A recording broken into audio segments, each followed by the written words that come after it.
Hello Tamil traders. காலையில் நம்மளோட market வந்து பார்த்தீங்கன்னா ரெக்கவர் ஆயிருந்தது. கிட்டத்தட்ட 24,950 வரையும் வந்து பார்த்தீங்கன்னா போயிருந்தது.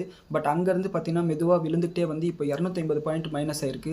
ஸோ இந்த அளவுக்கு விழுறதுக்கு காரணம் என்னன்னா, மறுபடியும் வந்து 2 பேரும் வந்து வாரை இன்டென்சிஃபை பண்ணியிருக்காங்க. அண்ட் அது மட்டும் இல்லாமல் ஈரான் வந்து சவுதி அரேபியா மேலே ட்ரோன் அட்டாக் பண்ணியிருக்காங்க, அவங்களோட ஆயில் ஃபீல்ட்ஸ் மேலே.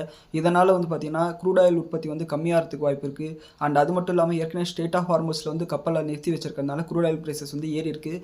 அண்ட் இந்த மாதிரி இவங்க அட்டாக் பண்ணதோட விளைவாக வந்து பார்த்தீங்கன்னா மறுபடியும் க்ரூட் ஆயில் பிரைசஸ் இன்னும் ஏறதுக்கு வாய்ப்பு இருக்குது. அண்ட் இது ஓவராலாக எக்கனாமிக்கே வந்து பார்த்தீங்கன்னா நெகட்டிவான விஷயம். அண்ட் அது மட்டும் இல்லாமல் இப்போ இருக்கிற கல்ஃப் கண்ட்ரிஸ் எல்லாமே ஒன்று சேர்ந்து ஈரான் அடிச்சாங்கன்னா மறுபடியும் வந்து இந்த வார் வந்து பெரிய வாராக மாறிடும். ஸோ இந்த டென்ஷன் காரணமாக வந்து பார்த்தீங்கன்னா நம்ம மார்க்கெட் வந்து அடி வாங்கியிருக்கு. அண்ட் அது மட்டும் இல்லாமல் யூரோப்பியன் மார்க்கெட்ஸ் ஓப்பன் ஆயிருக்கு. அவங்களோட ஃபியூச்சர்ஸ் வந்து பார்த்தீங்கன்னா 2% மேலே வந்து பார்த்தீங்கன்னா நெகட்டிவாக காமிச்சிட்டு இருக்கு. ஸோ இது அக்ராஸ் த குளோப் வந்து பார்த்தீங்கன்னா இன்னைக்கு மார்க்கெட் வந்து நெகட்டிவாக தான் இருக்குது.